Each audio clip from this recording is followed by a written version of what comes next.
So today we are going to start the chapter first of chemistry, chemical reactions and equations. इस chapter से को start करने से पहले हमें कुछ बेसिक चीजों की जानकारी होनी चाहिए। जैसे हमें पता है हमारी लाइफ के अंदर, डेली लाइफ के अंदर कुछ चेंजेस होते हैं। वो चेंजेस दो टाइप के होते हैं। वो चेंजेस केमिकल भी हो सकते हैं, वो फिजिकल भी हो सकते हैं। मतलब ऐसा चेंज जिसमें कोई नई चीज बन भी रही हो, किसमें नहीं भी बनती है। जिसमें नई चीज बनेगी वो होगा केमिकल चेंज, जिसमें नहीं बनेगी वो फिजिकल चेंज होगा। कुछ चेंजेस ऐसे होते हैं जो रिवर्सिबल होते हैं, जिनको अपन वापस से बना सकते हैं, फॉर्म कर सकते हैं। कुछ ऐसे होते हैं जो इरिवर्सिबल होते हैं। जैसे अपने पास आइस है, आइस को हमने मेल्ट करा, हमें वाटर मिला, तो आइस से वाटर बना। लेकिन क्या वाटर से वापस आइस बना सकते हो? बिल्कुल। तो ये चेंज हमारा कैसा रिवर्सिबल है। हमने दूध से दही बनाया, लेकिन दही से हम दूध नहीं बना सकते, तो ये हमारा इरिवर्सिबल चेंज हो गया। तो बेसिकली हमारे पास केमिस्ट्री के अंदर, हम इस चैप्टर को स्टार्ट करने से पहले हमें कुछ चीजें ध्यान में रखनी है। वो सबसे पहले तो हमारे पास होता है चेंजेस। चेंजेस हमें पता है कितने टाइप के होते हैं। चेंजेस हमारे पास दो टाइप का होता है। एक होगा फिजिकल चेंज और एक हमारे पास होगा केमिकल चेंज। फिजिकल चेंज क्या होता है? ऐसा चेंज जिसके अंदर कोई भी नया सब्सटेंस नहीं बनता। No new substance is formed. लेकिन जो हमारा केमिकल चेंज होगा, इसके अंदर नए सब्सटेंस बनते हैं। और जो नए सब्सटेंस बनते हैं उनकी जो केमिकल प्रॉपर्टीज होती है वो टोटली डिफरेंट होती है। अब डिफरेंट किससे होगी वो समझिए। हमारे पास दो वर्ड और आएंगे। एक हमारे पास आएगा रिएक्टेंट और एक हमारे पास होता है प्रोडक्ट्स। रिएक्टेंट्स का मतलब होता है ऐसे सब्सटेंस जिनके बीच में कोई रिएक्शन कराना चाह रहे हैं। प्रोडक्ट क्या होगा? ऐसा सब्सटेंस जो रिएक्शन कराने के बाद बन रहा है। अगर हमने कोई रिएक्शन कराई और उस रिएक्शन में हमने नोटिस करा कि रिएक्टेंट्स की जो प्रॉपर्टीज हैं और वही प्रॉपर्टीज किसके प्रोडक्ट की है, तो हमारा जो चेंज है वो कैसा होगा? Physical change. मतलब फिजिकल चेंज के अंदर जो प्रॉपर्टीज होती है वो चेंज नहीं होंगी। लेकिन केमिकल चेंज में क्या होगा? नया सब्सटेंस बनेगा, लेकिन प्रॉपर्टीज भी कैसी होंगी? नहीं होंगी, विथ न्यू प्रॉपर्टीज या विथ डिफरेंट प्रॉपर्टीज। तो अगर आपसे बोर्ड में आता है व्हाट आर चेंजेस, तो आप क्या बोलोगे? Changes are of two types. First one is physical, the other one is chemical change. Physical change क्या होता है? A change in which no new substance is formed. और जिसके अंदर केमिकल कंपोजिशन जो होती है वो सब्सटेंस की सेम रहती है। मतलब रिएक्टेंट जिस चीज से मिलके बना है, प्रोडक्ट भी सेम उसी चीज से मिलके बनता होता है। जैसे अगर मैं आपको एक एग्जांपल दूं, example tearing of a paper. हमने एक पेपर को कट करा। मेरे पास सपोज करिए ये मेरे पास एक पेपर था। हमने इस पेपर को टीयर कर दिया, फाड़ दिया, और इसके अलग अलग पीसेस बन गए। एक पीस ये बन गया, एक पीस कुछ ऐसा बन गया, एक ये बन गया। तो हम क्या बोलेंगे? देखो, ये पेपर पहले ऐसा था, अब नए पेपर बन रहे हैं, लेकिन क्या इनकी प्रॉपर्टी चेंज हुई है? क्या नहीं। पेपर जिस चीज से मिलके यहाँ बना है वही प्रॉपर वही कंपोजिशन इसकी यहाँ होगी। तो क्या बोलोगे? फिजिकल चेंज के अंदर सब्सटेंस की केमिकल कंपोजिशन में कोई भी चेंज नहीं आता है। ऐसा चेंज जिसके अंदर केमिकल कंपोजिशन में चेंज नहीं आएगा वो कौन सा होता है? फिजिकल चेंज होता है। अब फिजिकल चेंज के सिंपल से एग्जांपल है हमारे पास। इवेपोरेशन एक फिजिकल चेंज होता है।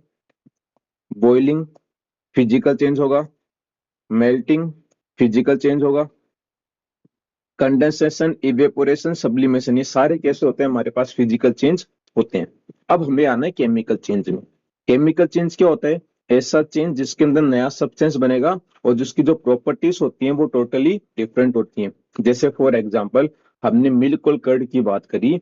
हमें पता है मिल्क से हम जब कर्ड बनाते हैं तो कुछ बैक्टीरिया काम में आते हैं, जो के जिसके थ्रू यहाँ पे मिल्क से दही का फॉर्मेशन होता है।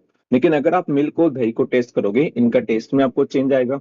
इनकी केमिकल प्रॉपर्टीज क्या होती हैं? टोटली अलग अलग होती हैं। तो हम क्या बोलेंगे? यहाँ पे कोई ना कोई केमिकल रिएक्शन हो रही है। तो अगर हमें फिर हमारे पास एक क्वेश्चन आएगा कि जो मैं अभी बता रहा हूँ कि आप कैसे पता करोगे कोई केमिकल चेंज हुआ है या नहीं हुआ। तो उस पर एक सिंपल सा क्वेश्चन आता है, how to identify that a chemical change has taken place. कि आप कैसे पता करोगे कोई केमिकल चेंज हुआ है या नहीं हुआ। तो इसके पता करने की, अगर मान लो आपने कोई कुछ आपने रिएक्शन कराया, आपको पता करना वो केमिकल चेंज है या नहीं है, तो इसके हमारे पास कुछ तरीके होते हैं, जिसके अंदर मैं पहला पॉइंट आपको बता रहा हूं, चेंज इन स्टेट्स। अगर मान लो आपने दो तीन सब्सटेंस को आपस में मिलाया, तो मिलाने के बाद जो नया सब्सटेंस बन रहा है उसकी स्टेट में ही चेंज आ गया। स्टेट मतलब क्या होती है, हमें पता है कोई भी सब्सटेंस जो होता है वो नेचर में तीन स्टेट्स में मिलता है। वो होती है हमारे पास इधर सॉलिड, या वो हमें लिक्विड फॉर्म में मिल सकता है, या फिर हमें वो गैसियस फॉर्म में मिल सकता है। तो अगर किसी भी चेंज के अंदर हम बोल रहे हैं उसकी स्टेट चेंज हो रही है, तो वो केमिकल चेंज हो सकता है। सेकेंड पॉइंट हमारे पास है इवोल्यूशन ऑफ अ गैस, कि आपने कोई चेंज कराया, कोई प्रोसेस कराया, उस प्रोसेस में कोई गैस बन रही है, तो हम बोलेंगे वो केमिकल चेंज हो सकता है। थर्ड पॉइंट हमारे पास ये आता है, थर्ड पॉइंट आ गया कलर में चेंज आ गया, चेंज इन कलर, कि आपने कोई रिएक्शन कराई और वहां पे आपने ऑब्जर्व करा कि कलर में क्या आ रहा है, चेंज आ रहा है, तो वो भी केमिकल चेंज हमारा हो सकता है।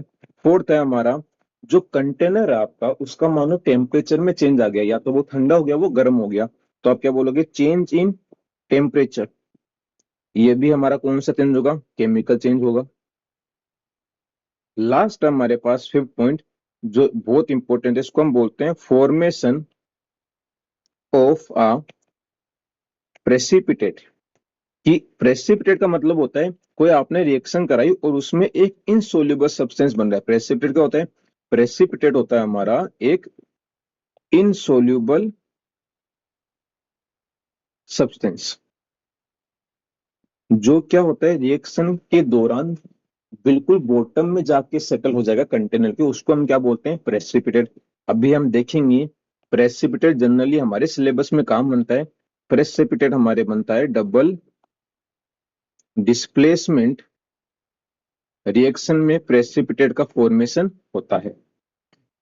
अब केमिकल चेंज में हम पढ़ते हैं कि केमिकल चेंज, कुछ केमिकल चेंज जो होते हैं वो जनरली रिवर्सिबल ही होते हैं मेनली, तो लेकिन कुछ इरिवर्सिबल भी होते हैं।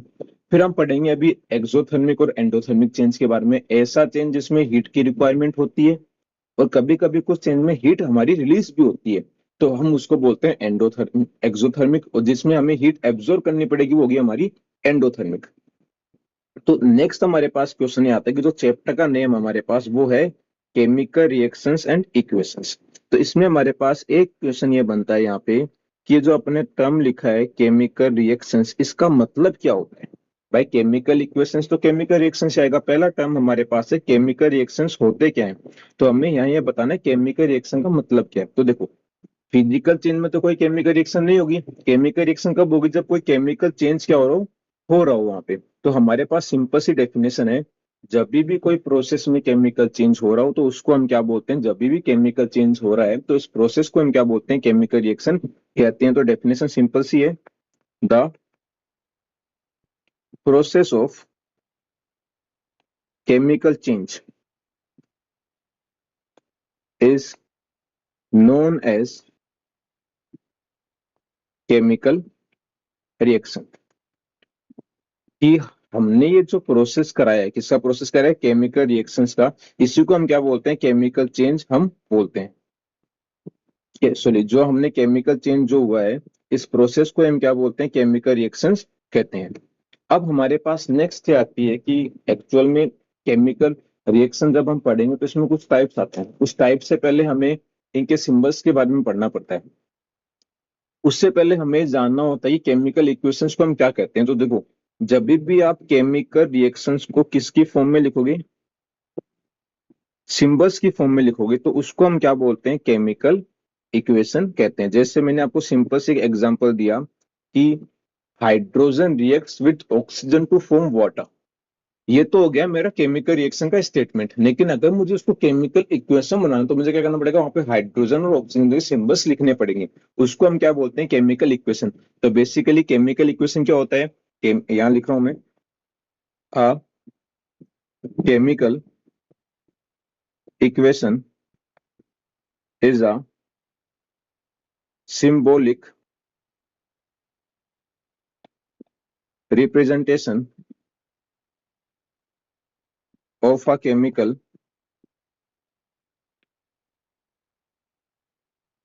रिएक्शन। कि किसी भी केमिकल रिएक्शन को सिंबल्स की फॉर्म में रिप्रेजेंट करना, इसको हम क्या बोलते हैं, केमिकल इक्वेशन कहते हैं। किसी भी केमिकल रिएक्शन को सिंबल की फॉर्म में हमें जब एक्सप्रेस करना होता है तो हम उसको क्या बोलेंगे, केमिकल इक्वेशन कहेंगे। फॉर एग्जाम्पल, मैं एग्जाम्पल लिख रहा हूं, मैंने लिखा zinc reacts with sulphuric acid to produce या टू फॉर्म, टू प्रोड्यूस और to form zinc sulphate and hydrogen gas. कि हमने बोला कि जिंक जब किससे रिएक्शन करेगा, सल्फ्यूरिक एसिड से, तो वो क्या बनाएगा, वो बनाएगा एक तो जिंक सल्फेट और एक बनाएगा हाइड्रोजन गैस। तो ये तो हो गया हमारा स्टेटमेंट, इसको बोलते हैं केमिकल रिएक्शन। लेकिन अगर मुझे इसको इक्वेशन में लिखना है तो मैं क्या करूंगा, सबसे पहले मुझे इस इक्वेशन को लिखने के लिए मैं इसको ऐसे लिख दूंगा, जिंक प्लस सल्फ्यूरिक एसिड। इस एरो का मतलब होता है रिएक्शन फॉरवर्ड डायरेक्शन में जा रही है, आगे की तरफ। क्या बनेगा, दो कंपाउंड बनेंगे, जिंक सल्फेट, दो सब्सटेंस बनेंगे, जिंक सल्फेट प्लस एक हमारी बनेगी हाइड्रोजन गैस। अब एक चीज यहाँ पे ध्यान से देखिए, अगर मैं आपको समझाऊं तो ये जो जिंक और सल्फ्यूरिक एसिड है, अगर मैं आपसे पूछूं रिएक्शन में पार्टिसिपेट कौन कर रहा है, तो आप क्या बोलोगे, जिंक और सल्फ्यूरिक एसिड पहले रिएक्शन कर रहे हैं। तो इनको तो हम क्या बोलते हैं, रिएक्टेंट्स। रिएक्टेंट होते हैं ऐसे स्पीसीज या ऐसे सब्सटेंस जो रिएक्शन में पार्टिसिपेट करते हैं, और जो रिएक्शन में बनते हैं, नए सब्सटेंस जो बनते हैं, उनको हम क्या बोलते हैं, उनको हम प्रोडक्ट्स कहते हैं। क्लियर है। अब देखो, ये तो है हमारी केमिकल रिएक्शन। अगर मुझे इसको किसकी फॉर्म में लिखना है, अगर मुझे इसको लिखना है केमिकल इक्वेशन के फॉर्म में, तो मैं इसको क्या लिखूंगा, हम इसको सिंबल्स की फॉर्म में यूज करेंगे। यहाँ लिखा है ना सिंबॉलिक रिप्रेजेंटेशन, तो जिंक का सिंबल होता है हमारे पास Zn, सल्फ्यूरिक एसिड का सिंबल होता है हमारे पास H2SO4। रिएक्शन फॉरवर्ड डायरेक्शन में जा रही है, क्या बनेगा, जिंक सल्फेट जिसका फॉर्मूला होता है ZnSO4, और साथ में कौन सी गैस बनेगी, हाइड्रोजन गैस H2। तो ये क्या हो गया, ये हमारा केमिकल इक्वेशन हो गया। अब हमें पता है जिंक सॉलिड स्टेट में मिलता है, सल्फ्यूरिक एसिड लिक्विड फॉर्म में होती है। जिंक सल्फेट जो बनेगा वो यहाँ पे एक्वस फॉर्म में मिलेगा, और हाइड्रोजन गैस हमें इवोल्व होती हुई दिखाई देगी। अभी तो अगर आप इस रिएक्शन को ध्यान से देखोगे तो देखो, रिएक्टेंट साइड में जिंक कितना है, एक है, यहाँ पे जिंक कितना है, एक है, यहाँ पे हाइड्रोजन कितने हैं, दो हैं, यहाँ भी हाइड्रोजन कितने हैं, दो हैं, यहाँ पे सल्फर है एक, यहाँ भी सल्फर कितना है, एक, ऑक्सीजन कितने हैं, चार, इधर भी कितने हैं, चार। तो हम क्या बोलेंगे, दोनों तरफ जो नंबर ऑफ एटम्स है वो क्या है, बैलेंस है, बराबर है। रिएक्टेंट साइड में जितने एटम्स है उतने एटम्स कहाँ पे, प्रोडक्ट साइड में। तो इस तरीके की रिएक्शन को हम क्या बोलते हैं, बैलेंस्ड रिएक्शंस कहते हैं। कुछ रिएक्शंस क्या होती है, अनबैलेंस होती है, तो हमें उसको बैलेंस करना होता है, जो कि हम नेक्स्ट वीडियो में करेंगे। तो इस वीडियो में हमने अभी तक ये पढ़ा है कि जो भी हमारे पास चेंजेस होते हैं वो कितने टाइप के होते हैं, दो टाइप के होते हैं। एक होता है हमारे पास फिजिकल चेंज, और एक होता है हमारे पास केमिकल चेंज। हमें ये पता है कि फिजिकल चेंज वह चेंज होता है जिसके अंदर कोई भी नया सब्सटेंस नहीं बनता। केमिकल चेंज वह चेंज होता है जिसके अंदर एक नया सब्सटेंस तो बनेगा, और उसकी जो प्रॉपर्टीज होती हैं वो भी क्या होती हैं, डिफरेंट होती हैं। इतना हमने देख लिया। फिर हमने देखा था दो वर्ड्स, एक होता है हमारे पास रिएक्टेंट और एक होता है हमारे पास प्रोडक्ट। रिएक्टेंट क्या होते हैं, ऐसी स्पीसीज जो रिएक्शन में पार्टिसिपेट करती हैं, और प्रोडक्ट्स क्या होती हैं, ऐसी स्पीसीज जो रिएक्शन में बनती हैं, जो नए सब्सटेंस बनते हैं, उनको हम क्या बोलते हैं, प्रोडक्ट कहते हैं।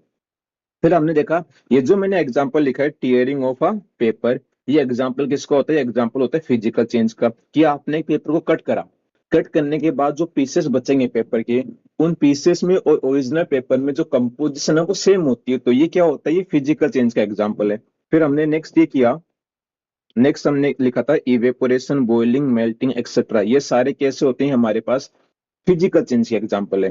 फिर हमारे पास एक जो इंपॉर्टेंट क्वेश्चन आता है जो यहाँ मैंने लिखा है, how to identify that a chemical change has taken place. तो इसको पता करने के हमारे पास कितने तरीके थे, चार तरीके थे, सॉरी पांच थे। अगर स्टेट में चेंज आ रहा है तो हमारा केमिकल चेंज होगा, अगर किसी प्रोसेस में गैस का फॉर्मेशन हो गया तो हमारा केमिकल चेंज होगा, अगर कलर चेंज हो रहा है तो भी हमारा कैसा चेंज होगा, वो केमिकल चेंज होगा, अगर मानो कंटेनर का टेम्परेचर कम या ज्यादा हो रहा है तो उसको हम क्या बोलेंगे, केमिकल चेंज बोलेंगे। और लास्ट में हमने पढ़ा कि अगर कोई प्रेसिपिटेट बन रहा है, अब प्रेसिपिटेट हमारे पास क्या होता है, एक इनसॉल्युबल सब्सटेंस जो रिएक्शन के अंदर सेट कंटेनर के बिल्कुल बॉटम में जाके सेटल हो जाएगा। जनरली प्रेसिपिटेट किस रिएक्शंस में बनता है, डबल डिस्प्लेसमेंट में बनते हैं। फिर हमने नेक्स्ट करा कि केमिकल रिएक्शन की डेफिनेशन क्या होती है, हमें चैप्टर तो ये पढ़ना है ना, केमिकल रिएक्शन इक्वेशन। तो केमिकल रिएक्शन क्या होता है, केमिकल चेंज का जो प्रोसेस हो रहा है, इस प्रोसेस को हम क्या बोलते हैं, केमिकल रिएक्शन कहते हैं। अब केमिकल रिएक्शंस को, जैसे मैंने बोला कि आयरन जो है वो ऑक्सीजन से रिएक्शन कर रहा है, आयरन ऑक्साइड बनाएगा, तो इसको लिखने में कॉपी में बहुत ज्यादा लाइन वेस्ट होती है, तो हमने इनको एक छोटे तरीके में कन्वर्ट कर दिया, उसको हम क्या बोलते हैं, केमिकल इक्वेशन कहते हैं। तो केमिकल इक्वेशन क्या होती है, किसी भी केमिकल रिएक्शंस को सिंबल्स की फॉर्म में रिप्रेजेंट करना, इसको मैं क्या बोलता हूँ, केमिकल इक्वेशन कहता हूँ। नीचे एग्जाम्पल हमने लिया, zinc react with sulphuric acid to form zinc sulphate and hydrogen gas. तो ये तो हो गई केमिकल रिएक्शन, जिसको वर्ड फॉर्म में लिखा। ये जो हमारा लिखा हुआ इसको हम बोलते हैं वर्ड फॉर्म, और ये जो हमारा, इसको हम क्या बोलते हैं, रिएक्शन का सिंबॉलिक फॉर्म, कि हमने सिंबल्स की फॉर्म में अरेंज कर दिया। जिंक का सिंबल होता है Zn, सल्फ्यूरिक एसिड होता है हमारा H2SO4, जिंक सल्फेट क्या होगा ZnSO4, हाइड्रोजन गैस यहाँ पे बनती है H2 गैस। इस रिएक्शन में हमने देखा कि जो number of atoms reactant side में है, उतने नंबर ऑफ एटम्स कहाँ पे, प्रोडक्ट साइड में। तो इस रिएक्शन को हम क्या बोलते हैं, बैलेंस रिएक्शन कहते हैं।